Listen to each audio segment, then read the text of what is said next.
বাংলাদেশের বাইরে পৃথিবীর বিভিন্ন প্রান্তে যেখান থেকে চ্যানেলে দেখছেন আপনাদের সকলকে সাদর আমন্ত্রণ তৃতীয় মাত্রা দেখবার জন্য সাম্প্রতিক নানা বিষয় নিয়ে আলোচনার জন্য আমার সঙ্গে স্টুডিওতে রয়েছেন আমার বাবা হচ্ছেন বাংলাদেশ জাতীয়তাবাদী কৃষক দলের সাধারণ সম্পাদক শহীদ ইসলাম বাবুল এবং আমার ডানে রয়েছেন ন্যাশনাল ডেমোক্রেটিক মুভমেন্ট NDM এর প্রতিষ্ঠাতা চেয়ারম্যান ববি হাজ্জাজ। স্বাগত আপনাদের দুজনকে তৃতীয় মাত্রায়।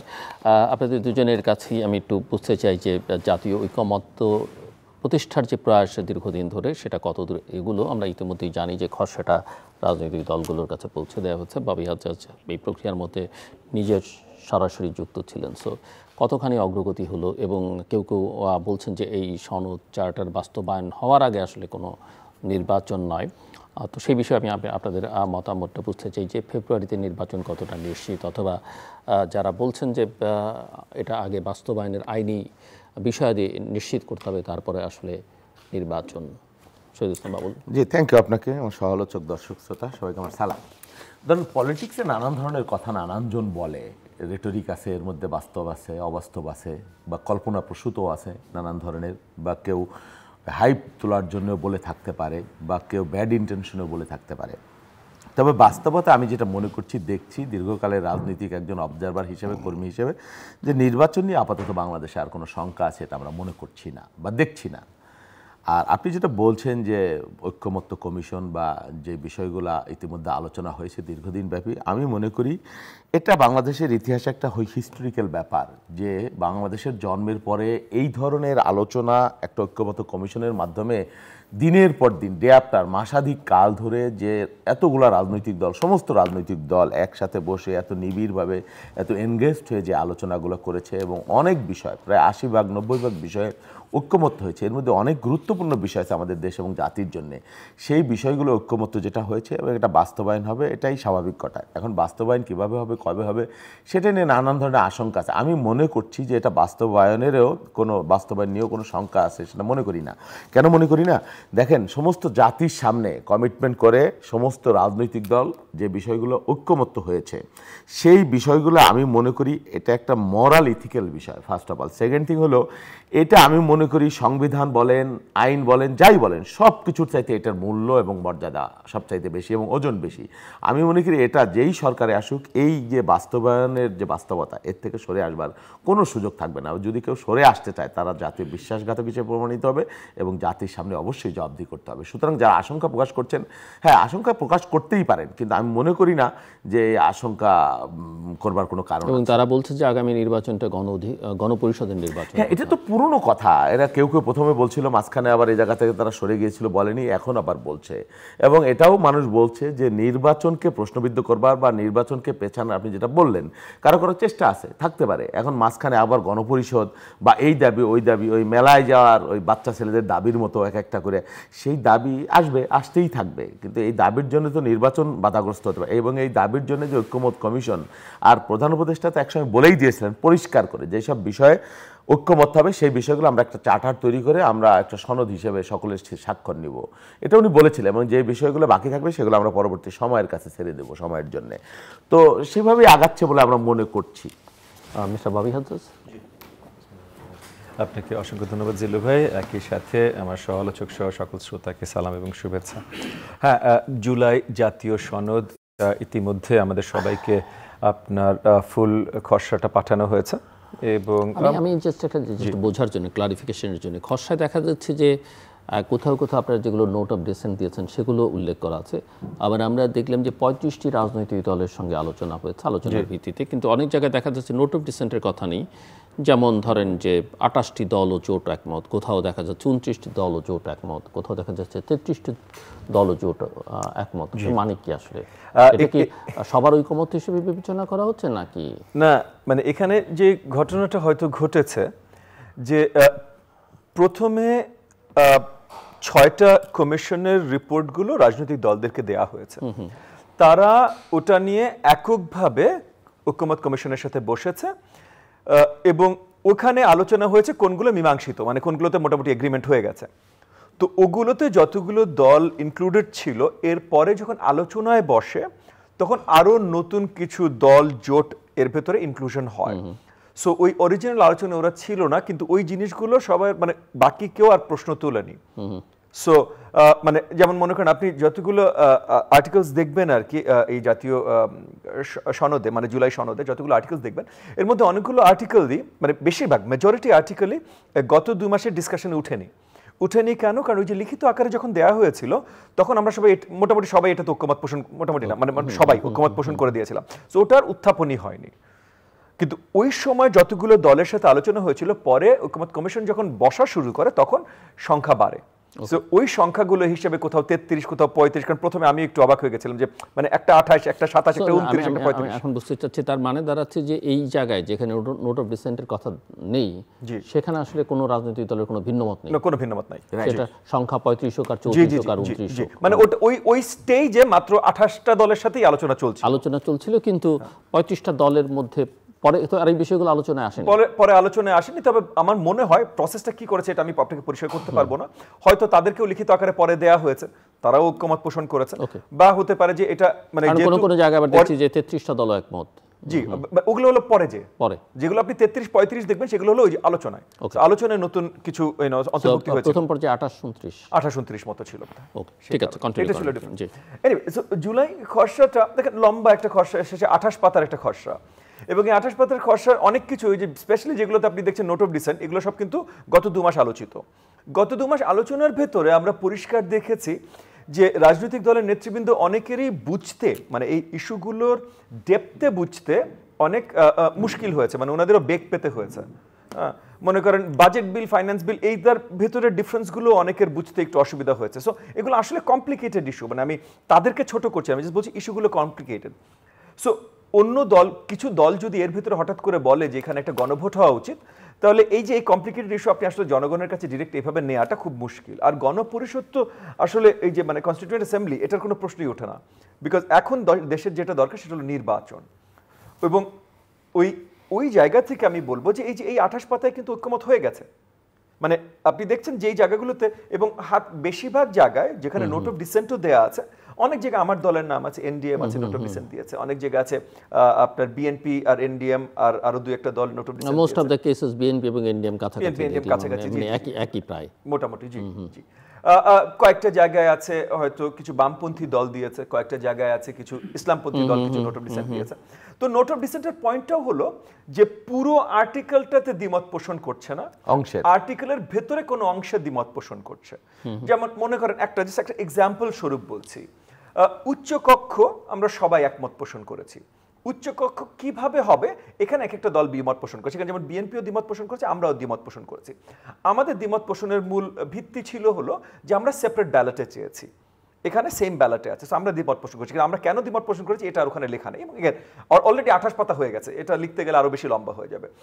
বিএনপি দ্বিমত পোষণ করেছে কারণ বিএনপি ফার্স্টে বলেছে যে এনসিসি যদি বাতিল করে তাইলে এটাতে তারা দ্বিমত পোষণ করবে না, এনসিসি বাতিল করতে হবে আর থ্রেশহোল্ড 5% আনতে হবে, তাহলে এটাতে তারা দ্বিমত পোষণ করবে, এটা একমত পোষণ করবে।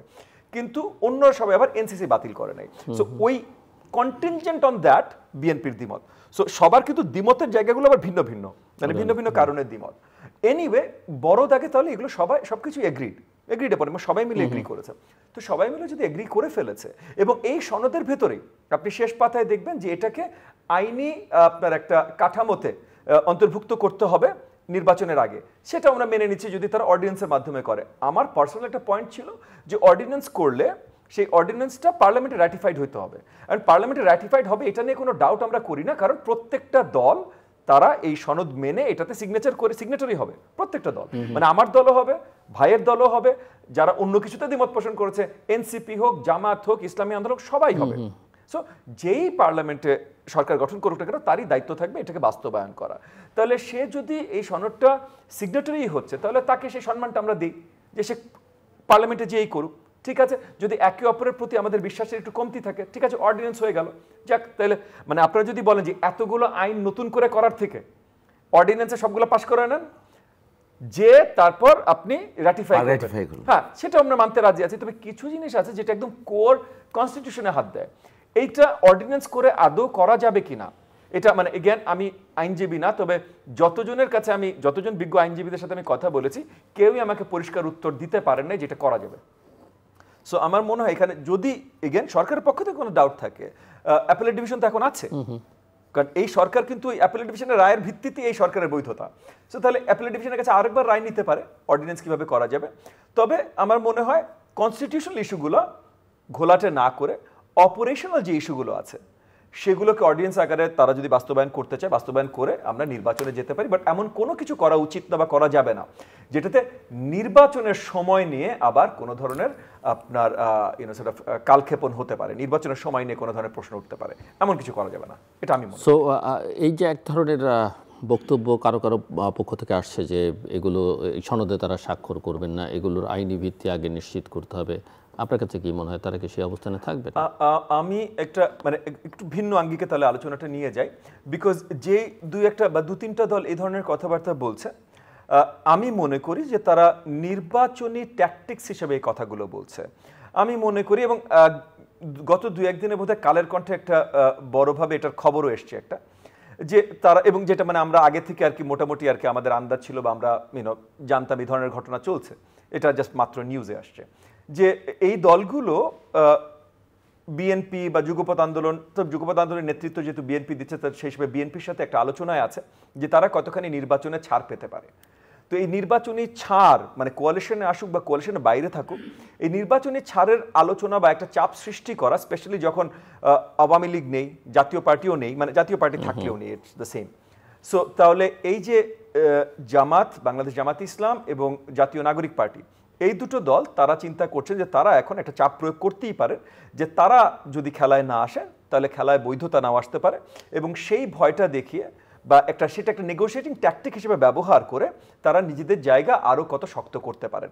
সো আমার মনে হয় মানে মেইন খেলাটা, যেহেতু আমার ধারণা জ্ঞান যে তাদের খেলাটা মেইনলি এইখানে, এই খেলাটায় তারা মানে ভালো কিছু পেতে পারলে তার এইসব আলোচনা একা বন্ধ হয়ে যাবে, আমার ধারণা এটা। জি, মিস্টার বাবুল আপনি শুনছিলেন, জাস্ট আমি মিস্টার ববি হাজ্জাজের কথার সূত্র ধরে, মানে তিনিও চাইছেন যে যেহেতু একটা সাইন্ড অ্যাগ্রিমেন্ট হবে বা চার্টার হবে, যারাই সংসদে সংখ্যাগরিষ্ঠ আসন পাবে তাদের দায়িত্ব বা সরকার গঠন তারা এটা করবেন। কিন্তু অতীত বলে যে কারণে অনেকে সংশয় প্রকাশ করছে যে যেমন ধরেন 3 জোটের রূপরেখা হয়েছিল এরশাদের সময়, সেটা ক্ষমতায় গিয়ে আসলে কেউই সেই অর্থে খুব একটা ইমপ্লিমেন্ট করবার দিকে মনোযোগ দেয়নি। যদিও এটা একেবারে ঢালাওভাবে বলা ঠিক হবে না, কিছু কিছু কাজ করা হয়েছে, কিন্তু অধিকাংশ বিষয় আসলে কোনো রাজনৈতিক দল মত দেননি, এবং কিছু নৈতিক জায়গায় একদম প্রথম থেকেই বিচ্যুতি দেখা গেছে প্রধান প্রধান রাজনৈতিক দলগুলোর মধ্যে। শোনেন, প্রথম কথা হলো 90 এবং 2025 সময়টা বিস্তর একটা ফারাক আছে। হ্যাঁ, এই সময়ের মধ্য দিয়ে মানে নদী পদ্মা ব্রহ্মপুত্র দিয়ে অনেক পানি গড়ায় গেছে। 90-এর যে 3 জোটের রূপরেখা, এটা তাৎক্ষণিকভাবে বসে রাজনৈতিক দল এরশাদের পতনের পরে এটা তৈরি হয়েছিল, এবং তার কিছু কিছু অংশ আপনি যেটা বললেন পার্লামেন্টারি ডেমোক্রেসিতে ফেরা, সেটাও হয়েছে, অনেকগুলো বাস্তবায়ন হয়েছে, আবার অনেকগুলো হয়নি। তখন কোনো চার্টার হয়নি, তখন কোনো এই কি ঐক্যমত্য কমিশন হয়নি, তখন এটার প্রয়োজনীয়তা ওইভাবে উপলব্ধি করতে পারে নাই মানুষ। কিন্তু এই 25 সালে আসবার পরে ধরেন BNP as a political party 16 সাল থেকে 22 সাল থেকে এই যে সংস্কারের ধারণা, রূপরেখা এবং এটাকে ব্র্যান্ডিং করা, সেটা কিন্তু লাগাতার করে ফেলেছে। এর মাঝখানে হাসিনার 15 বছরের একটা শাসন আমাদের হজম করতে হয়েছে, প্রায় 15.5 বছরের একটা ফ্যাসিস্ট রিজিম, যেটা 90-এর আগে ছিল না। এরশাদ এক ধরনের স্বৈরাচার, হাসিনা আর এক ধরনের স্বৈরাচার। তো এই যে সময়টা, এই সময়টা মানুষকে অনেক কিছু শিখিয়েছে। আমরা ঐক্যমত্য কমিশন করা শিখেছি, আমরা মাসের পর মাস আমরা মানে নিবিড়ভাবে আলোচনা করেছি, হ্যাঁ, সমস্ত রাজনৈতিক দল মিলে। তারপর আমরা একটা চার্টার তৈরি করছি, তারপর কেউ কেউ বলছে এটা একটা অধ্যাদেশের মাধ্যমে এটা আইন তৈরি হবে বা কীভাবে, সেটা নিয়েও আমরা এখন আলোচনা করছি। তো আমাদের কেয়ারটেকার গভর্নমেন্টের ধরন কী হবে, কারা কীভাবে গঠন করবে, অনেকগুলো বিষয় সামনে আসে। মানে নেসেসিটি ইনভেনশন মাদার নাকি একটা কথা আছে, প্রয়োজন আমাদেরকে এগুলো শিখাচ্ছে বা শিখিয়েছে সময়টা। তো এই সময়ে এসে আমি যেটা বললাম যে এই যে কন্ট্রাক্ট বা চুক্তি বা ঐক্যমত্য, যেগুলো আমরা ঐক্যমত্য হয়েছি, সেই বিষয়গুলো থেকে সরে আসা, আর 90-এর 3 জোটের বিষয় ওইখান থেকে সরে আসা বা বাস্তবায়ন না হয়, এর মধ্যে বিস্তর ফারাক। আর আরেকটা যেটা সবচাইতে বড় জিনিস, শোন, এই যে কেয়ারটেকার গভর্নমেন্ট, হ্যাঁ, এই কেয়ারটেকার গভর্নমেন্টটা যেভাবে আমরা ইস্টাবলিশ করতেছি এবং ঐক্যমত্য হয়েছে, এবং এটাকে উৎখাত করতে হলে শুধু পার্লামেন্ট না, গণভোটেরও প্রয়োজন হবে, এটাও তো আগে ছিল না, এটাও কিন্তু তৈরি হচ্ছে। আমার সমস্ত সংস্কারের মূল ভিত্তি কিন্তু এর মধ্যে নিহিত আছে, যে কেয়ারটেকার গভর্নমেন্টটা, এবং কেয়ারটেকার গভর্নমেন্ট, সরকার, বিরোধী দল সবাই মিলে কীভাবে তৈরি করতে হবে, সেই রূপরেখাটাও আমরা তৈরি করে ফেলছি। আমি মনে করছি সংস্কারের 70% এর মধ্যেই নিহিত আছে। সংস্কারের 70% এইভাবে 5 বছর পর পর আপনি যদি সবাই মিলে আমরা একটা কেয়ারটেকার গভর্নমেন্ট করতে হবে, একতরফা কেয়ারটেকার গভর্নমেন্ট না, এবং সেই সরকারের অধীনে যদি ভোট হয় সত্যি মানুষের কাছে যদি যাওয়া লাগে রাজনৈতিক দলকে কর্মীকে রাতের বেলায় ভোট করার সুযোগ না থাকে বা দামির ভোট করা না থাকে, তাহলে আমি মনে করি বাংলাদেশে কোনো সমস্যা নাই। এই যে সংস্কারের কথা বলছেন, এই সংস্কার রাজনৈতিক দলই করতে বাধ্য হবে। আমি মনে করি সেটা সময়ের প্রয়োজন হতে পারে, কিন্তু করতে বাধ্য হবে, এটা আমি নিশ্চিত। আর আপনি যে সংশয়ের কথা বলা হচ্ছে, শোনেন, বিএনপি ধরেন যদি কেউ মনে করছে বিএনপি গভর্নমেন্টে যাবে, যাই আর এগুলো বাস্তবায়ন করবে না, যে প্রশ্ন আসছে, শোনেন, বিএনপি যদি এই ব্যাড ইন্টেনশন থাকতো তাহলে 2 মাস ব্যাপী এইভাবে বসে এইভাবে বার্গেইন করে এটা মানি না, এটার এতটুকু অংশ মানলাম, এটা এই মতামত দিলাম, এটা তো প্রয়োজন ছিল না। হ্যাঁ, সব সব মানি, তারপরে আমি যাই গভর্নমেন্টে, যাওয়ার পরে দেখবনে। এই ইন্টেনশনটা কিন্তু এখানেও আপনাকে লক্ষ্য করবার ব্যাপার আছে যে একটা পলিটিক্যাল পার্টি যেভাবে আলোচনা করছে এনগেজড হয়ে, এবং যেভাবে নিবিড়ভাবে এটাকে সিরিয়াসলি নিচ্ছে, প্রতিনিয়ত স্ট্যান্ডিং কমিটির বৈঠক হচ্ছে, আবার সেখানে প্রধান উপদেষ্টার বাসায় বৈঠক হচ্ছে, আলোচনা হচ্ছে, চুলচেরা বিশ্লেষণ হচ্ছে, তাহলে এখান থেকে সরে আসবার কি প্রয়োজন? এখন আপনি যেটা বলেছেন যে কেউ এটা বলছে ওটা বলছে, এটা বার্গেইন, নির্বাচনের আগে এটা হতেই পারে। আর সবথেকে বড় কথা হলো যে আওয়ামী লীগ মাঠে না থাকে, রাজনীতিতে না থাকাতে কেউ এই সুযোগটা নিচ্ছে। এটা আনইথিক্যালও সুযোগ হতে পারে বা এটা কৌশলও হতে পারে, এবং আলটিমেটলি তারা এখানে নির্বাচনের যখন ডামাডোল শুরু হয়ে যাবে, নির্বাচনের রোডম্যাপে যখন দেশ উঠে যাবে, তখন এই বিষয়গুলো একটা সুরাহা হয়ে যাবে বলে আমরা মনে করছি। মিস্টার ববি হাদ্দাদ, আমি একটু জাস্ট এই প্রস্তাবনার রাষ্ট্রীয় মূলনীতি, রাষ্ট্র পরিচালনার মূলনীতি, যেটা আমাদের সংবিধানের 4 মূলনীতি ছিল, গণতন্ত্র, সমাজতন্ত্র, ধর্মনিরপেক্ষতা, জাতীয়তাবাদ, সেটা সংশোধন করে এখন করা হচ্ছে সাম্য, মানবিক মর্যাদা, সামাজিক সুবিচার। আমি বুঝতে পারি যে এটা আমাদের প্রোক্লেমেশন অফ ইন্ডিপেন্ডেন্সের যে মূল 3টে অঙ্গীকার, সেখান থেকে নেওয়া হচ্ছে, এবং এর সঙ্গে ধর্মনিরপেক্ষতার জায়গায় ধর্মীয় স্বাধীনতা এবং সম্প্রীতি উল্লেখ করা হচ্ছে। এবং এখানে 24টি দল এবং জোট একমত। নোট অফ ডিসেন্ট আছে বাংলাদেশ জাতীয় সমাজতান্ত্রিক দল, বাংলাদেশ জাসদ, কমিউনিস্ট পার্টি অর্থাৎ সিপিবি, বাসদ এবং বাসদ মার্ক্সবাদী এবং গণফোরামের। একটু বলবেন যে এই জায়গায় তাদের আপত্তির জায়গাগুলো কোথায়? ওনাদের মেইন আপত্তিটা ছিল সমাজতন্ত্র এখান থেকে সরানো যাবে না। তো আর আমাদের একটা সাইড থেকে আপত্তি ছিল যে যদি হাত দিতে হয় তাহলে সমাজতন্ত্র রাখলে আমরা সাইন করতে পারবো না। যদি আপনারা হাত না দেন কোনো অসুবিধা নাই, ওকে, অ্যাজ ইট ইজ, হ্যাঁ 72 যা ছিল কনস্টিটিউশনে সেটা যদি থাকে আমাদের কোনো অসুবিধা নেই। পরে যে আমরা চেঞ্জ করলাম না করলাম, হাত দিলাম না, কিন্তু যদি চেঞ্জ করেন এবং চেঞ্জ করে সোশ্যালিজম রাখেন, তাহলে আমরা সনদে সাইন করতে পারবো না, কারণ আমরা সোশ্যালিজমে বিশ্বাস করি না। এবং এটা বড় দাগে আমরা অনেকগুলো দল বলেছিলাম। সো যারা সমাজবাদী দল তারা আবার সমাজতন্ত্র চেয়েছিল, ওই জায়গাটা জাস্ট তাদের নোট অফ ডিসেন্টটা সমাজতন্ত্র ভিত্তিতে। যারা বামপন্থী, অবশ্য বামপন্থী সবার নাম আমরা এখানে দেখতে পাচ্ছি না, মানে গণফোরাম শুধু হয়তো পিওর বামপন্থী দল না, বাট ওনাদের কারণটা আমার মনে নেই, হয়তো এই কারণেই ছিল। বাট বামপন্থী সবগুলো সমাজতন্ত্র ছিল। বিএনপির অ্যালাইজ কিছু আছে যারা বামপন্থী রাজনীতি করে, তাদের নাম এখানে দেখা যাচ্ছে না। তারা আবার আমাদের সাথে আপনাদের সঙ্গে সম্মত হয়েছেন।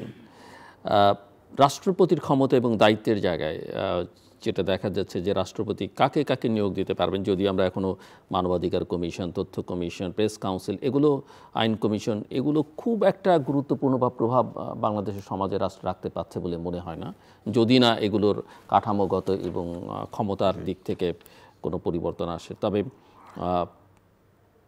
31টি দল এবং জোট একমত, কিন্তু বিএনপি, আপনার দল, জমিয়তে উলামা ইসলাম, লেবার পার্টি এবং 12 দলীয় জোট এলডিপি, আপনারা আপত্তি করেছেন যে বাংলাদেশ ব্যাংকের গভর্নর এবং এনার্জি রেগুলেটরি কমিশনের চেয়ারম্যান এবং সদস্যগণ রাষ্ট্রপতি নিয়োগ করতে পারবেন না, বা এই জায়গায় আপনাদের আপত্তি। আমি একটু শহীদুল ইসলাম বাবুলের কাছ থেকে শুনে জেনে আপনারা কি মনে করেন? এনার্জি রেগুলেটরি কমিশন এবং বাংলাদেশ ব্যাংকের গভর্নর, এখানে রাষ্ট্রপতিকে কিছু ক্ষমতা দেওয়া হয়েছে যে কোন কোন পদে তিনি কোনো আলোচনা ছাড়া, প্রধানমন্ত্রীর পরামর্শ ছাড়াই নিয়োগ দিতে পারবেন। না, এই যে বিষয়গুলা, এই যে পরিবর্তনগুলা, প্রেসিডেন্ট প্রধানমন্ত্রীর ভারসাম্য বা সামগ্রিক বিষয়, প্রশাসনিক কাঠামো পুনর্বিন্যাস বা এই সাংবিধানিক প্রতিষ্ঠানগুলা যে পর্যায়ে ছিল, এখান থেকে টোটালি আপনি মানে নির্বাহী বিভাগ থেকে বা প্রধানমন্ত্রীর এই থেকে সরাই নিতে যে গেলেন, তাহলে তো সর্বক্ষেত্রেই নানান ধরনের বিশৃঙ্খলা, নৈরাজ্যের একটা ব্যাপার আছে আমাদের মতো দেশে। আমরা এই কারণে বলছি যে আপনি একেবারে এটা না করে তাহলে একটা ঠুটো জগন্নাথ গভর্নমেন্ট যদি হয়ে যায়, গভর্নমেন্ট যদি নখর দন্তরবিহীন হয়ে যায়, তাহলে কিন্তু সরকার চালানো আমাদের মতো দেশে এটা একটা কঠিন ব্যাপার হয়ে যাবে। এটা কোনো ব্যাড ইন্টেনশনের ব্যাপার না।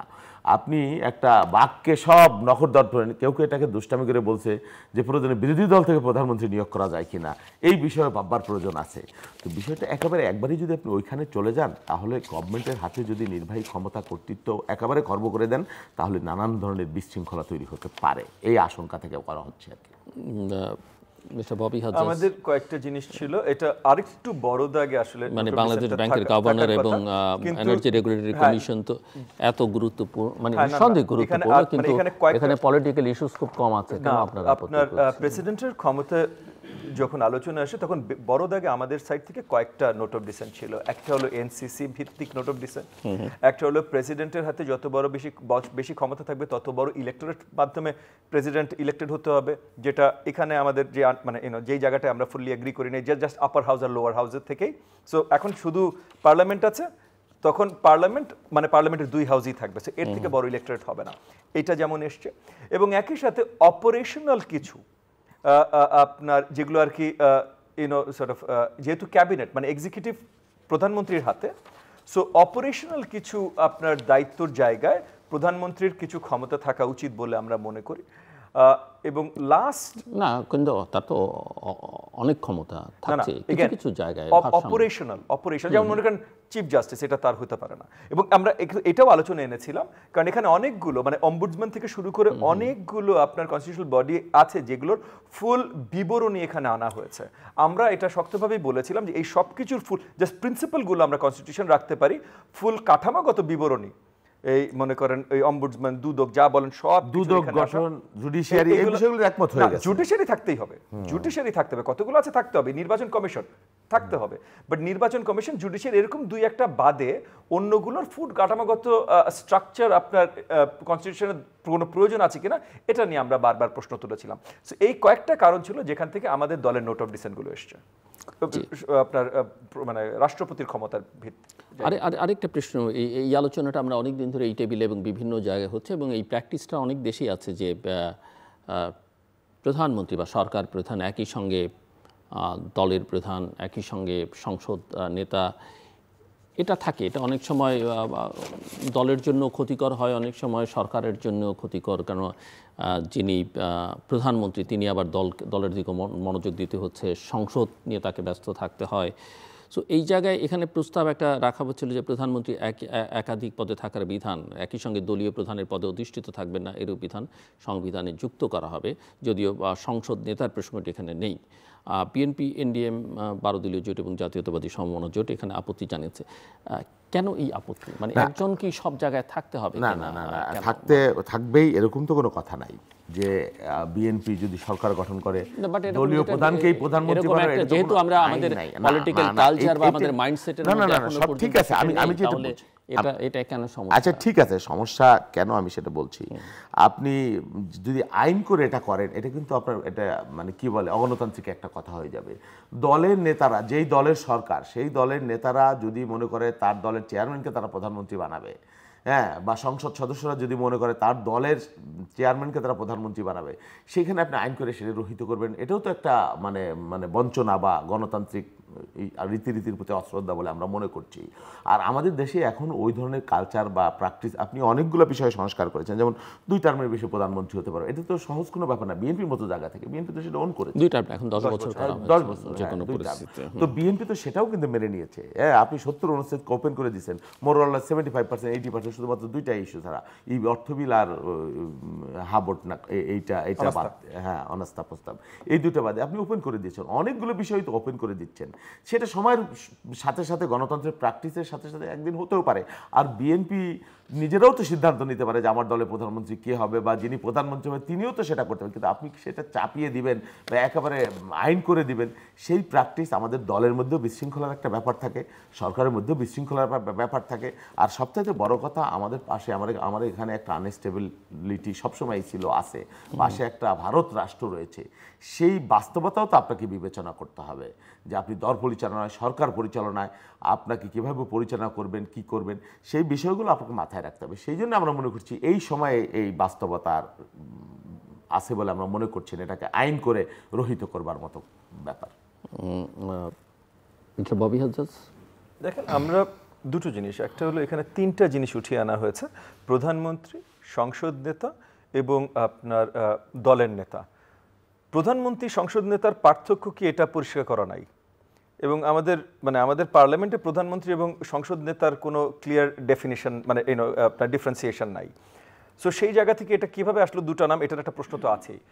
সো ওইখান থেকে অটোমেটিক্যালি নোট অফ ডিসেন্ট চলে আসে। বাট দ্বিতীয়ত ভাই যেটা বললেন যে আমরা আমাদের রাজনৈতিক যে বাস্তবতাটা এই মুহূর্তে দেখছি, সেই জায়গা থেকে একটা দলের আপনার মূল নেতৃত্ব, অ্যাটলিস্ট রাইট নাও এর বাস্তবতায় প্রত্যেকটা দলের মূল নেতৃত্ব একজন নেতা দিচ্ছেন, এবং সেই সারা জীবন দিবেন তা না, এটা চেঞ্জ হবে।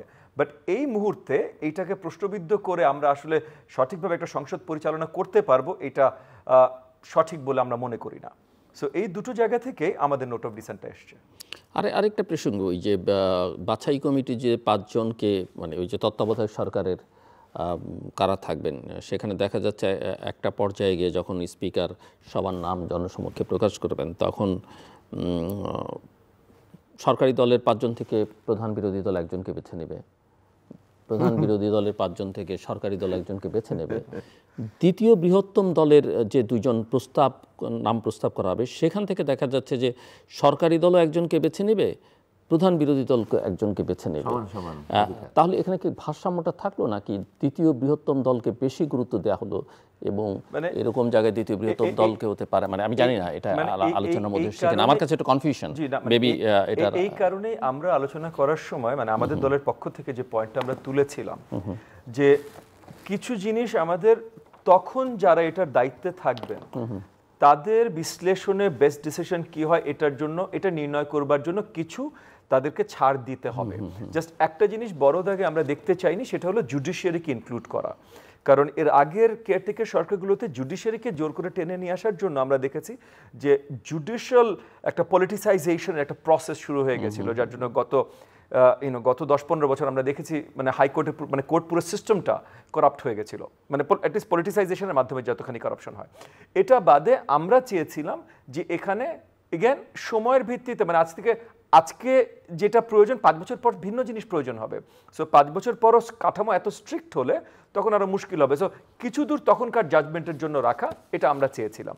বাট তারপর অবশ্যই সবার আলোচনার মাধ্যমে একটা জায়গায় আমরা সবাই উপনীত হয়েছি আর কি। এখন আমি এই জায়গা থেকে একটু অন্য জায়গায় সরতে চাই। নির্বাচন আপনারা আশা করছেন এবং সরকারও ঘোষণা করছে, এবং মোটামুটি একটা নির্বাচনী রেলে সবাই উঠে পড়ছে, যদিও কিছু কারো আপত্তি আছে। নির্বাচনটা কেমন হবে বলে মনে হচ্ছে? আমি প্রশ্নটা এই কারণে করছি যে একটা সময় পর্যন্ত আপনাদের বিএনপির আমরা সরকারের নিরপেক্ষতা নিয়ে প্রশ্ন তুলতে দেখেছি, ইদানিং অবশ্যই সেটা শুনছি না, কিন্তু কিভাবে হঠাৎ করে একটা প্রশ্নবিদ্ধ বা পক্ষপাতিত্বমূলক সরকার, যার পক্ষপাতিত্ব আছে, সেই সরকার নিরপেক্ষ হয়ে গেল, এটা আমি একটু আপনাদের দুজনের কাছ থেকে বুঝতে চাই। আমার মনে হয় মিস্টার শহীদুল ইসলাম বাবুল, আপনি যদি আগে বলেন। না, নির্বাচন পক্ষপাতিত্ব গভর্নমেন্টের সবসময় যে আমরা একেবারে 100% নিরপেক্ষ একটা সরকার পাবো সেটা আশা করা যায় না। বাংলাদেশের প্রেক্ষিতে একেবারে 100% গ্রহণযোগ্য একটা নির্বাচন বা 100% লেভেল প্লেইং ফিল্ডের মধ্যে নির্বাচন হবে, এটা কেউ কখনো আশা করে না। এটা কি আপনারা একটা গ্রাউন্ড তৈরি করে রাখছেন যে ভবিষ্যতে ক্ষমতায় গেলেও সরকারটা, তত্ত্বাবধায়ক সরকার যাই হোক, আপনাদের কাছাকাছি হবে, তখন যেন প্রশ্ন কেউ না তুলতে পারে যে এটা তো 100% নিরপেক্ষ হয় না? তার আগেই তত্ত্বাবধায়ক সরকারের ওটা তো হবে কিনা আমরা জানি না, গঠনের যে পদ্ধতির কথা বললেন তাতে যারা বিরোধী দলে যাবে তাদের পাল্লায় এটা এখনো প্রস্তাবনা, না এটা প্রস্তাবনা না, এটা মোটামুটি এটা তো ডিসিশন হয়ে গেছে না ঐক্যমত্য কমিশনে এই বিষয়ে কেয়ারটেকার গঠনের যে ইগুলা নিয়মগুলো রুলগুলো, হ্যাঁ এটা তো ঐক্যমত্য হয়েই গেছে এবং এটা আইন হবে, এবং শুধু তাই না, আবার গণভোট হবে সেখানে। সুতরাং কেয়ারটেকার সরকার নিয়ে নয়ছয় করার সমস্ত পথ আমার মনে বন্ধ হয়ে গেছে আগামী দিনে মানুষের কাছে যেতে। আর এটা হতো না, এই জায়গায় যেত না, আওয়ামী লীগের এই মাঝখানে 15 বছরটা যদি না থাকতো তাহলেও কিন্তু এইগুলো নিয়ে এত প্রশ্ন আসতো না, কারণ আমাদের 91 আছে, 96 আছে, 2001 আছে, ইভেন 2008ও আছে। এখানে ব্যত্যয় আছে, ভুল বোঝে, কিন্তু মোটা দাগে এই ইলেকশনগুলো নিয়ে আপনি ওইভাবে প্রশ্ন করতে পারবেন না। ওই প্রত্যেকটা ইলেকশন নিয়ে আপনি প্রশ্ন করতে পারেন, কোনোটা 70% গ্রহণযোগ্য, কোনোটা 80% গ্রহণযোগ্য, কোনোটা 90% গ্রহণযোগ্য, আপনি বলতে পারেন আপনার মতো করে। কিন্তু 2014, 2018 বা 2024 এই নির্বাচনের মধ্যে কখনো নির্বাচন বাংলাদেশে হয়েছে বা হবে আগামী দিনে, এটা আমি কখনোই মনে করছি না।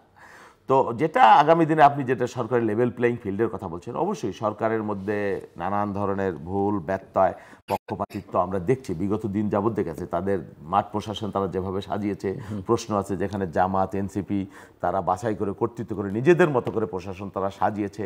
বাট আমরা মনে করছি যে এই বাস্তবতার মধ্যে 100% লেভেল প্লেইং ফিল্ড না হলেও নির্বাচন তো আমাদের করতে হবে। আবার নতুন করে একটা সরকার যদি আমরা গঠন করতে যাই, সেটা আর এক জটিলতা।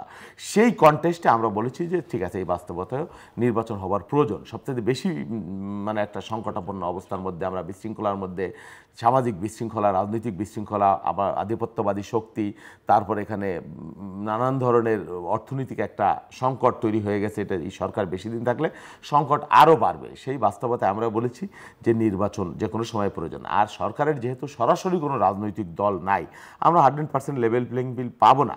হ্যাঁ, যেহেতু সরকার দলীয় সরকার না, হ্যাঁ তার মধ্যে পক্ষপাতিত্ব আছে, তার মধ্যেও কি বলে মানে কারো প্রতি বায়াসনেস আছে, এটা আমরা দেখছি। তার মধ্যেও আমরা মনে করছি যেহেতু তারা সরাসরি রাজনৈতিক দল না, তবু নির্বাচনটা আমাদের এই অবস্থা হলেও আমাদের করে ফেলতে হবে। মিস্টার ববি হাজ্জাজ, এই বিষয়ে আপনার মতামত শুনতে চাই, এবং একই সঙ্গে আমি একটু বুঝতে চাই এই যে তত্ত্বাবধায়ক সরকার নির্বাচনের যে প্রক্রিয়া, সেখানে একটা পর্যায়ে গিয়ে অ্যাপিল বিভাগ এবং অ্যাপিলেট ডিভিশন এবং হাইকোর্ট বিভাগ থেকে দুজন বিচারপতিকে যুক্ত করবার একটা প্রক্রিয়া করা হয়েছে, এবং তখন 60 সদস্য বিশিষ্ট বাছাই কমিটি হয়, এবং তারা স্পিকারের তত্ত্বাবধানে গোপন ব্যালটে র্যাঙ্ক চয়েজে বা ক্রমভিত্তিক ভোটিং পদ্ধতি প্রয়োগ করে সংক্ষিপ্ত তালিকা থেকে একজনকে তত্ত্বাবধায়ক সরকারের প্রধান উপদেষ্টা নেবেন। আমার মনে হয় এখানে কি স্পিকার নিজে ভোট দেবেন, কারণ তিনি ওই কমিটির সদস্য?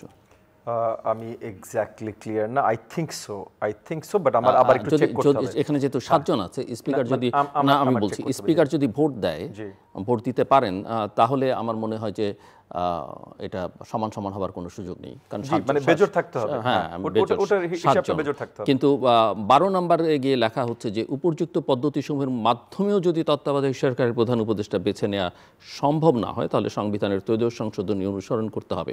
তবে শর্ত থাকে যে সেক্ষেত্রে রাষ্ট্রপতিকে তত্ত্বাবধায়ক সরকারের প্রধান হিসেবে বেছে নেওয়া যাবে না। মানে আমি এই 10 এবং 12 আসলে মেলাতে আমার একটু কষ্ট হচ্ছে। মানে ফার্স্ট এন্ড ফরমোস্ট এই জায়গায় কিন্তু অনেকগুলো নোট অফ ডিসেন্ট আছে, সেগুলো মেনশন করা নেই। আচ্ছা, আপনি একটু খেয়াল করবেন, এটার একদম লাস্টে গিয়ে দেখবেন 10 এবং 12 কয়েকজন 9, 10, লেবার পার্টির 10 আপত্তি আছে, জি আমার দলের এনডিএম-এর 12তে আপত্তি আছে, জি। বাট এই জায়গাটা একটু আমার কাছে মনে হয় একটু মানে এই জায়গাগুলো নিয়ে অনেক ধোঁয়াশা সৃষ্টি হয়েছে। এগুলোর ক্ল্যারিফিকেশন সবাই দিতে পারে নাই বলেই নোট অফ ডিসেন্ট গুলো এসেছে। ওকে, সো ওই জায়গাটা ছিল। নিরপেক্ষর ব্যাপারে যদি বলি, আমি বলবো যে না, মানে আমরা পরিষ্কার দেখেছি এই সরকারের নিরপেক্ষতা নেই, এটা আমরা পরিষ্কার দেখেছি।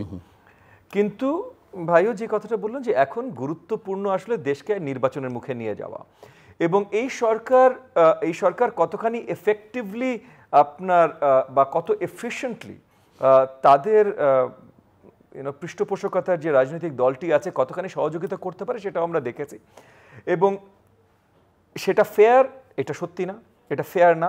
তবে তাদের যেহেতু এফিশিয়েন্সি কম, এটা বিশালভাবে লেভেল প্লেইং ফিল্ডটাকে আপনার ক্ষতি করার সুযোগ কম, হ্যাঁ ক্ষতি করার সুযোগ কম বলে আমরা মনে করি। আর যদি কিছু দূর থাকতো, এখন আমরা যেই জায়গায় এসেছি যে একটা নির্বাচনের যে স্টেবিলিটি, একটা নির্বাচনের মাধ্যমে যে স্টেবিলিটিতে আসা সম্ভব এবং একমাত্র নির্বাচনের মাধ্যমে আসা সম্ভব, এটা আমাদের একদম সবচেয়ে গুরুত্বপূর্ণ একটা প্রয়োজন হয়ে গেছে। সো নির্বাচন মানে যদি কম বেশি নির্বাচনও হয়, বাট একটা নির্বাচনে আমাদের যেতে হবে, একটা স্টেডি সরকার আসতে হবে। এবং যেহেতু আমরা মোটামুটি এখন দেখছি, মানে রাজপথের বাস্তবতা দেখছি, তো সো রাজপথের বাস্তবতা দেখছি যে সরকারের পক্ষপাতিত্ব থাকা সত্ত্বেও অনেক বড় দাগে কিছু করতে সক্ষম হচ্ছে না। যেমন মনে করেন শেখ হাসিনার পক্ষপাতিত্ব থাকা সত্ত্বে যেটা করতে পারতো আওয়ামী লীগ, সেই অবস্থান এই সরকারের হয় নাই বা নাই।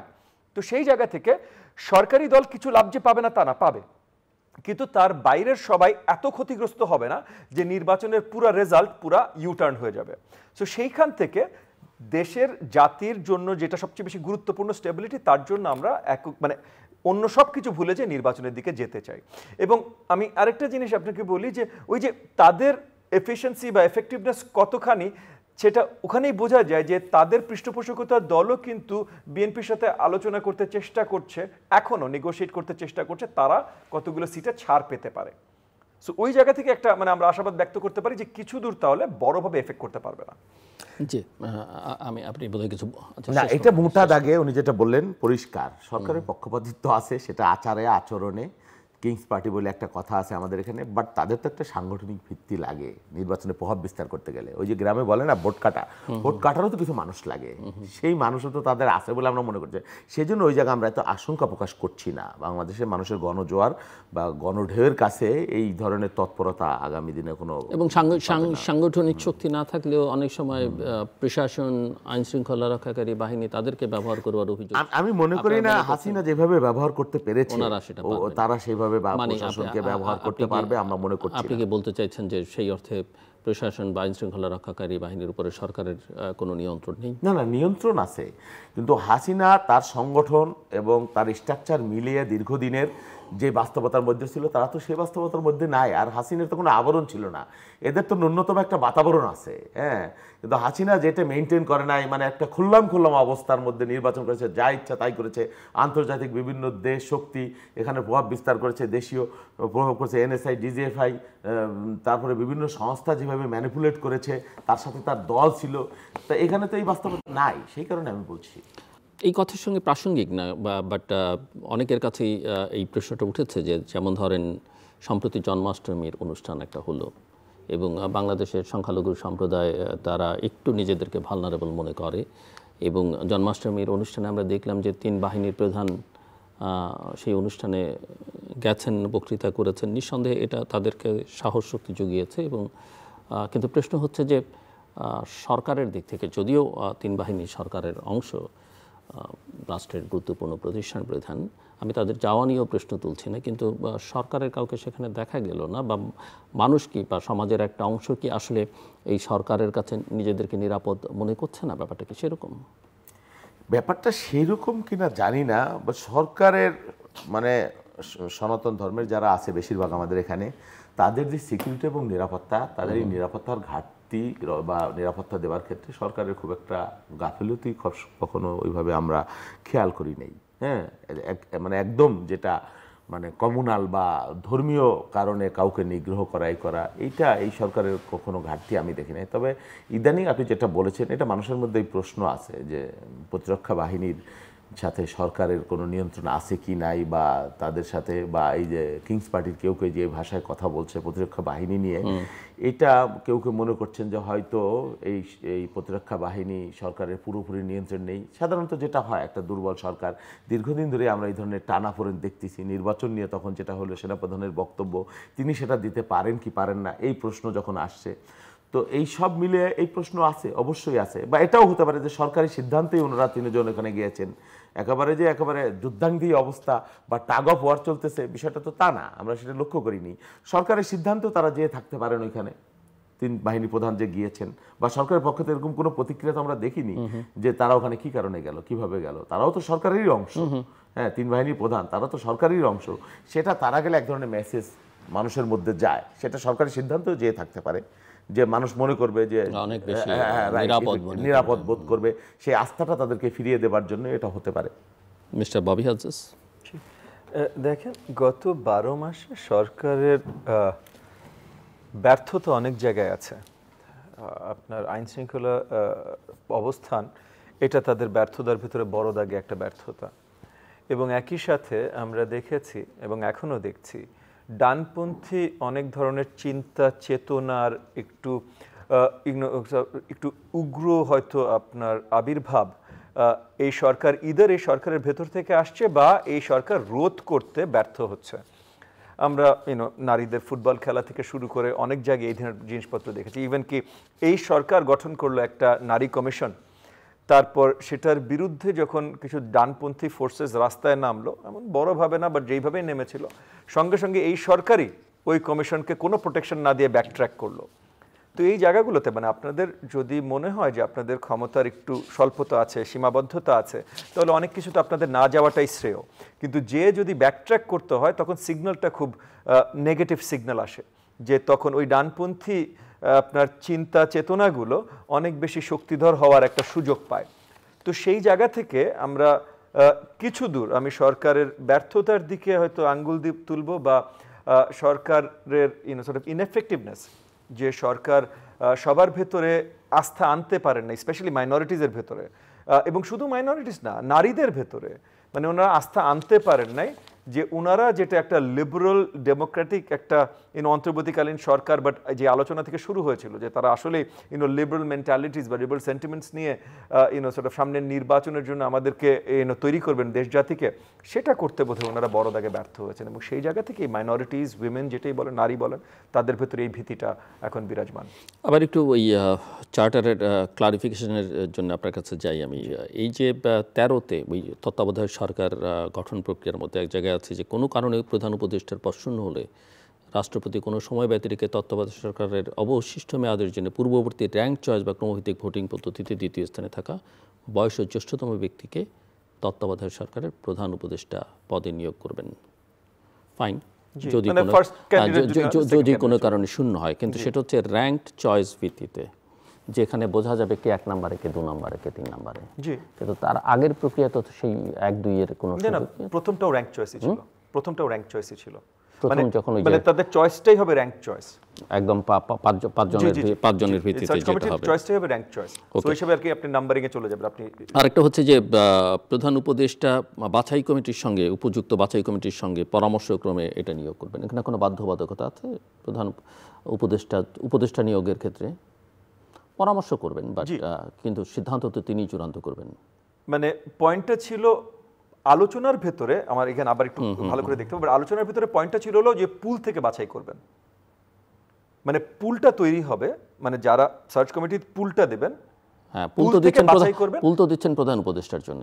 হ্যাঁ, পুল থেকে বাছাই করবেন প্রধান উপদেষ্টা যে বাকি 15 জন উপদেষ্টা নিয়োগ করবেন, পুলের বাইরে না, পুলের বাইরে থেকে প্রধান উপদেষ্টা বাছাই করতে পারবেন না। মানে প্রধান উপদেষ্টার জন্য আবার পুল দেয়া হবে আর কি।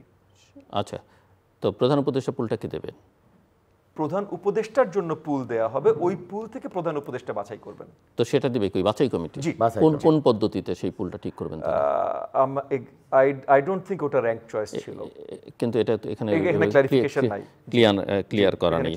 আরেকটা হচ্ছে যে মেয়াদ অবসান ব্যতীত অন্য কোনো কারণে সংসদ ভেঙে গেলে ভঙ্গ হওয়ার পরবর্তী 24 ঘন্টার মধ্যে সংসদ সচিবালয়ের ব্যবস্থাপনায় বিলুপ্ত সংসদের একই ধরনের প্রতিনিধিত্ব নিয়ে নির্বাচনকালীন তত্ত্বাবধায়ক সরকারের প্রধান উপদেষ্টা বাছাই কমিটি গঠিত এবং উক্ত কমিটি পরবর্তী 14 দিন বা 336 ঘন্টার মধ্যে উক্তরূপ অভিন্ন পদ্ধতিতে একজন ব্যক্তিকে প্রধান উপদেষ্টা নিয়োগ করবে। আমার প্রশ্ন হচ্ছে যে সংসদ যখন ভেঙে যাবে তখন কি প্রধানমন্ত্রী মানে এই অপশনটা আসবে যদি প্রেসিডেন্ট ওই সংসদে নতুন প্রধানমন্ত্রী বাছাই করতে না পারেন, তখন নতুন নির্বাচনে যেতে হবে। সংসদটা তো ভেঙে দেওয়া হলো। না, মনে করেন এগেইন মানে সংসদ ভাঙবে কিভাবে? অনাস্থা ভোটে ভাঙতে পারে না। মানে যদি টাইম মানে সময়ের হিসাবে মানে এটা টাইম লিমিট শেষ হয়ে যায় ভাঙা, সেটা ভিন্ন। বাট তাছাড়া টাইম লিমিট শেষ হওয়া ছাড়া একটা মাত্র উপায় আছে, অনাস্থা ভোটে ভাঙা। অনাস্থা ভোটে যদি ভাঙেন তাহলে প্রথম যাবে হাসিনা যেমনি পালাই গেল, এইটা হতো একটা। আমি বোঝাচ্ছি ওদিকে সংসদ ভাঙে তো দেয় নাই কেউ।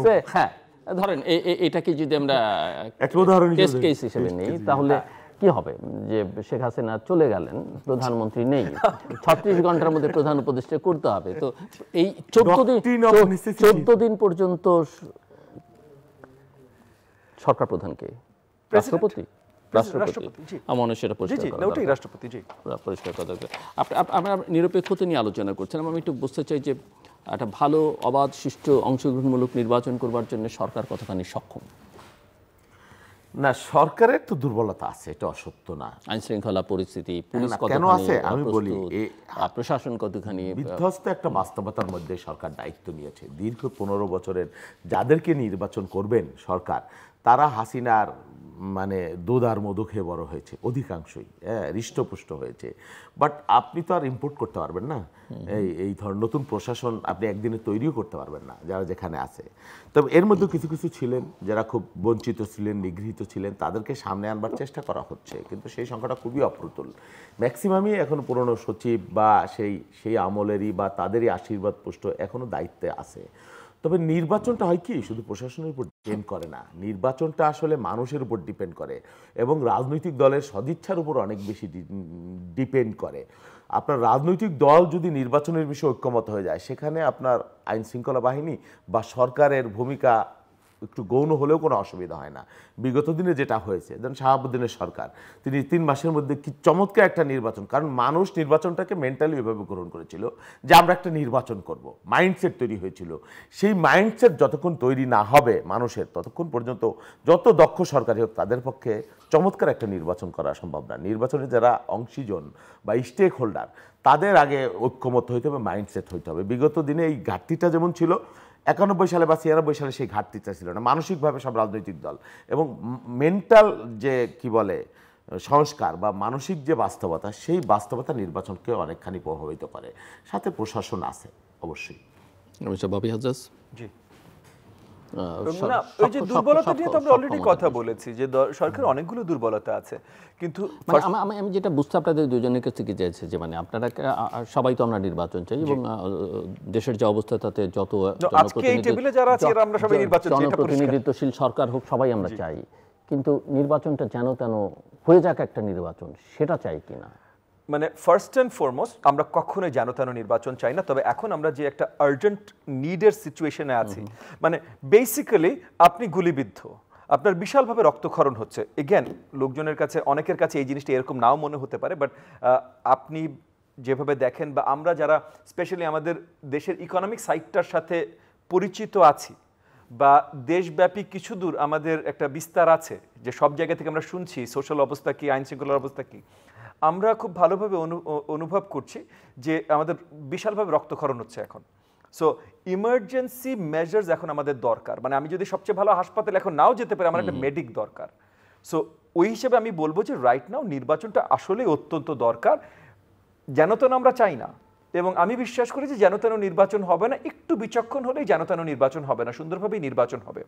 তবে বেস্ট যে কোয়ালিটির নির্বাচন করা যায় বা 12 মাস কাজ করলে, যে গত 12 মাসও যদি অন্তর্বর্তীকালীন সরকার ঠিকভাবে কাজ করতো, তাহলে বেস্ট যেভাবে নির্বাচন করা যেত সেটা হয়তো আমরা পাবো না। এই বাস্তবতাটাও মেনে নিতে হবে। ইতিহাসের সেরা নির্বাচন পাচ্ছেন না, ইতিহাসের সেরা নির্বাচন হয়তো আমরা পাবো না, এই বাস্তবতাটা মেনে নিয়ে আমাদের আগাতে হবে। সো মিস্টার শহীদুল ইসলাম বাবুল, সামনে আসলে তাহলে কি দাঁড়াচ্ছে, মানে আমি একটু ক্লোজিং রিমার্কস হিসেবে শুনতে চাই, এবং কি দেখছেন না আসলে এখন আমি মোটা দাগে যদি বলি, ধরেন বাংলাদেশে দীর্ঘকাল রাজনীতিতে ভূমিকা রেখেছে আওয়ামী লীগ বিএনপি বা বিএনপি আওয়ামী লীগ। এটা ঠিক, আওয়ামী লীগ তাদের মানে ইতিহাসের নিজেরাই তাদের ভাগ্যকে মানে ইতিহাসের একটা ভয়ঙ্করতম জায়গায় নিয়ে গেছে। এর জন্য হাসিনা একাই দায়ী আমি মনে করব, কারণ আওয়ামী লীগ হাসিনার একা নেই। আওয়ামী লীগের জন্য অনেক মানুষের, আগেও বলেছি, আওয়ামী লীগের আমলেও বলেছি যে আওয়ামী লীগের জন্য অনেক মহামানবের অবদান আছে। আওয়ামী লীগের এখন ভোটাররাও আছে, এটা ঠিক যে এই নির্বাচনটা, কিন্তু সেই ভোটারদের বা সেটাই বলছি সেটাই বলছি যে এই নির্বাচনটা নিয়ে আমাদেরও একটা ডিসস্যাটিসফ্যাকশন থাকবে।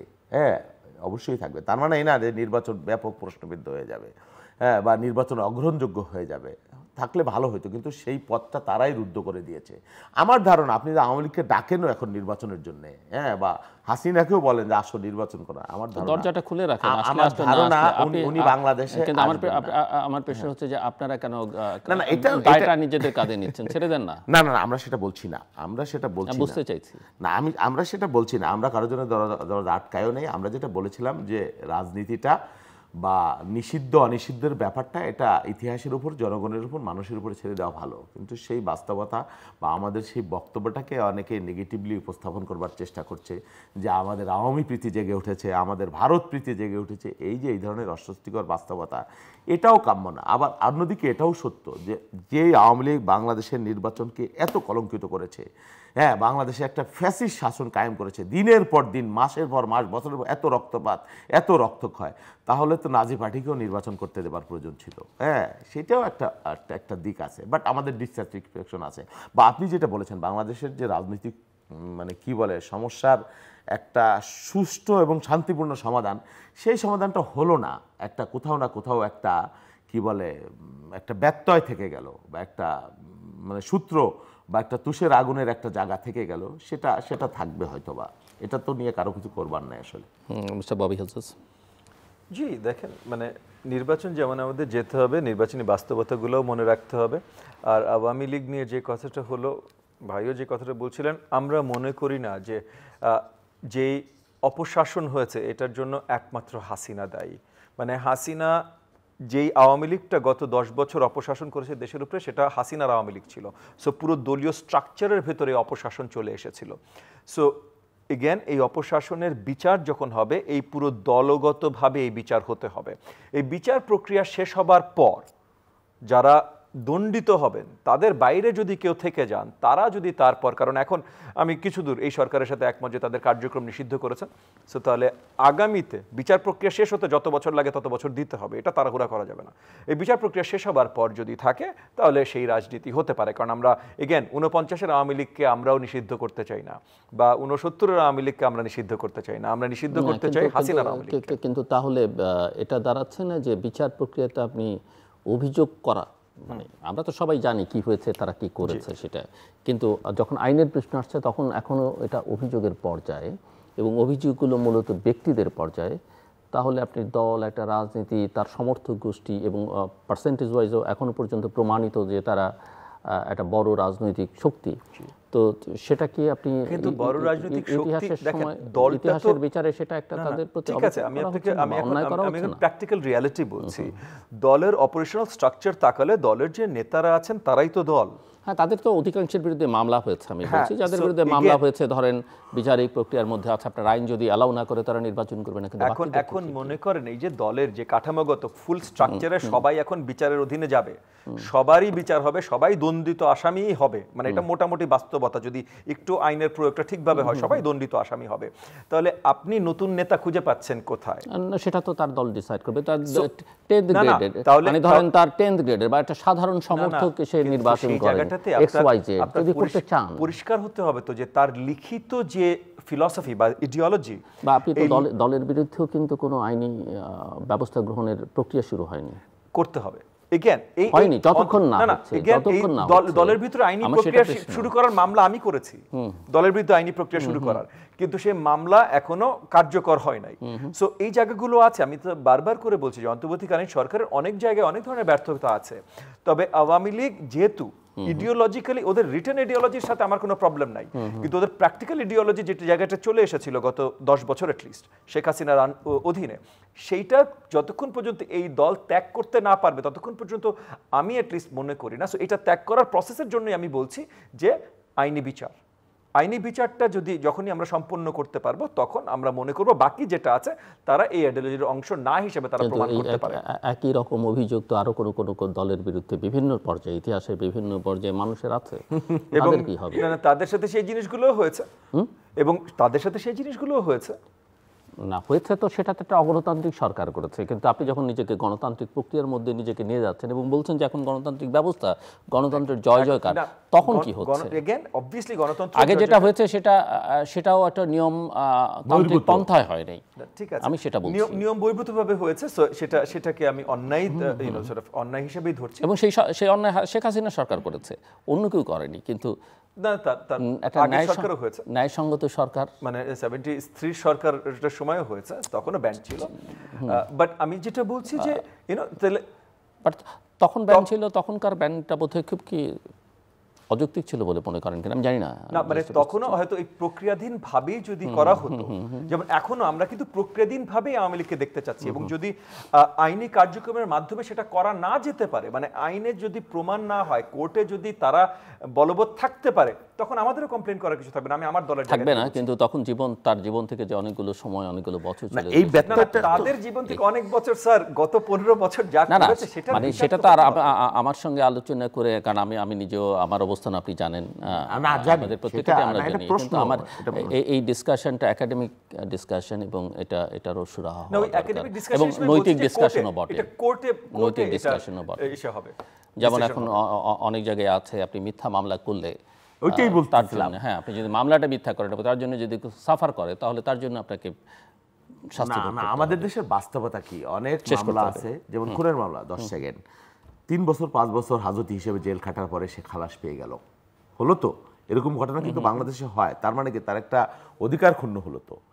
অধিকার, আওয়ামী লীগেরও অধিকার ক্ষুণ্ণ হতে পারে, আপনি যেটা বলেছেন, কিন্তু সেটা একটা সাময়িক। আওয়ামী লীগ তো পার্মানেন্ট কেউ নিষিদ্ধ করছে এটা না, হয়তো হতে পারে তার সাময়িক একটা অধিকার ক্ষুণ্ণ, এবং এই পরিবেশটা সে দায়ী করেছে। এটা একটা ভাইস ভার্সা ব্যাপার আছে, সবারই দায় আছে এখানে। দর্শক, অনুষ্ঠানের শেষ প্রান্তে আমরা সামাজিক যোগাযোগ মাধ্যম ফেসবুক, এক্স এবং ইউটিউবে তৃতীয় মাত্রা লাইভ স্ট্রিম হচ্ছে, আপনারা দেখতে পারেন। টেলিভিশনের পর্দায় দেখতে না পারলে যে কোনো সময় যে কোনো স্থান থেকে ইউটিউবে তৃতীয় মাত্রা চ্যানেলটি সাবস্ক্রাইব করে এই পর্ব বা পুরনো পর্বগুলো দেখতে পারেন। মিস্টার বাপি হাজাজ এবং মিস্টার শহীদুল ইসলাম বাবুল, অসংখ্য ধন্যবাদ এই আলোচনা অংশ নেওয়ার জন্য। দর্শকরা, জাতীয় ঐকমত্য প্রতিষ্ঠার কাজ চলছে এবং জুলাই সনদ ঘোষণা করা হবে, এটি নিয়ে নানান জনের নানান রকমের বক্তব্য আছে। শেষ পর্যন্ত কি হবে আমরা জানি না, তবে বা এর কতটা বাস্তবায়ন হবে সেটাও হয়তো ইতিহাসের উপরে বা সময়ের উপরে ছেড়ে দেয় ভালো। তবে হয়তো এখানেও এক ধরনের ঐকমত্য, আপাত ঐকমত্য প্রতিষ্ঠা হতে পারে, যেমনটা আমার এই দুই অতিথির মধ্যে আমি খানিকটা দেখলাম, যে সরকারের নিরপেক্ষতা না থাকুক বা যতটুকু আছে থাকুক, বা সরকার সক্ষম না হলে একটা নির্বাচন অন্তত হোক, এটা এখন সকলের চাওয়া, যে কোনো পরিস্থিতি মন্দের ভালো হিসেবে হোক। কাজেই সেরকম একটা ঐকমত্য হয়তো জুলাই চার্টার নিয়েও আমরা দেখতে পারি। ভবিষ্যৎকে আমি জানি না। আর বাকি যে আলোচনাটা আমরা একেবারে শেষের দিকে করলাম, সেটা অনেকের কাছে অপ্রীতিকর, অস্বস্তিকর এবং অগ্রহণযোগ্য মনে হতে পারে, কিন্তু ইতিহাসের বিচারে এই আলোচনাগুলো করা দরকার, এবং এইসব প্রশ্নের নিষ্পত্তিও যত দ্রুত হয় ততই কিন্তু রাজনীতির জন্য কল্যাণকর। আজকে যেটাকে আপনি সঠিককে বলে মনে করছেন, বা শেখ হাসিনা ধরা যাক গত 15 বছর তার সরকার যেটাকে যৌক্তিক বলে মনে করেছে, বা তাদের কাছে গ্রহণযোগ্য মনে হচ্ছে, বা সব কিছু তাদের মনে হচ্ছে, তারাই সব কিছুর হর্তাকর্তা, কিন্তু ইতিহাস প্রমাণ করেছে যে তাদের সেই ধারণাটা একেবারেই ভুল, এবং আজকে তাদের কাছে কিছুই নেই তাদের হাতে, এমনকি একটা বিবৃতি দেবার মতো নৈতিক সক্ষমতাও তাদের নেই। কাজে একটা অন্যায়কে আপনি আরেকটা অন্যায় দিয়ে প্রতিষ্ঠা করবেন কিনা, বা ভালোর যাত্রাটা, শুভর যাত্রাটা কোথাও না কোথাও থেকে কাউকে না কাউকে শুরু করতে হবে, সেটা আপনি করবেন কিনা সেটাই বিচার্য বিষয়। না হলে ইতিহাসের এই চক্রাকার বৃত্তে আমরা সবসময় ঘুরপাক খেতে থাকবো, এবং এর থেকে আসলে বাংলাদেশের তেমন কোনো প্রাতিষ্ঠানিক উন্নতি লক্ষ্য করা যাবে না। আমাদের সঙ্গে থাকবার জন্য অসংখ্য ধন্যবাদ, আপনাদের সবার জন্য শুভকামনা।